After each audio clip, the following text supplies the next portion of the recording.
मिस्र की सरजमीन पर एक जालिम बादशाह हुकूमत करता था जिसका नाम फिरौन था। वो खुद को खुदा कहता और बनी इसराइल को गुलाम बनाकर रखता था। बेगुनाह बच्चों को कत्ल करवाता और कमजोरों पर जुल्म करता था। अल्लाह ताला ने हजरत मूसा अलैहिस्सलाम को नबी बनाकर भेजा ताकि वो फिरौन को हक की तरफ बुलाएं। हजरत मूसा अलैहिस्सलाम ने अल्लाह का पैगाम पहुंचाया और फरमाया, बनी इसराइल को आज़ाद करो और अल्लाह के सामने झुक जाओ। फिरौन ने तकब्बुर किया, इनकार किया और कहा, मैं तुम्हारा सबसे बड़ा रब हूं। अल्लाह के हुक्म से हजरत मूसा अलैहिस्सलाम को मौजज़ात अता किए गए। लाठी का अजदहा बन जाना, हाथ का चमकदार हो जाना। इसके बावजूद फिरौन का दिल ना बदला। फिर अल्लाह ने निशानियां भेजीं, कहत, तूफान, टिड्डियां, जुएं, मेंढक और खून।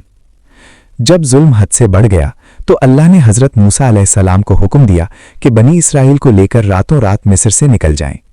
फिरौन अपनी फौज के साथ पीछे आया। सामने समंदर था, पीछे दुश्मन। हजरत मूसा अलैहिस्सलाम ने कहा, हरगिज नहीं, मेरा रब मेरे साथ है, वो रास्ता दिखाएगा। अल्लाह के हुक्म से समंदर दो हिस्सों में बंट गया। हजरत मूसा अलैहिस्सलाम और उनकी कौम पार हो गई। जैसे ही फिरौन और उसकी फौज समंदर में दाखिल हुई, पानी दोबारा मिल गया।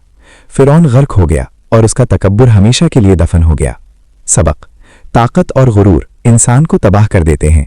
अल्लाह की मदद हक वालों के साथ होती है। अल्लाह के फैसले में कोई रुकावट नहीं बन सकता।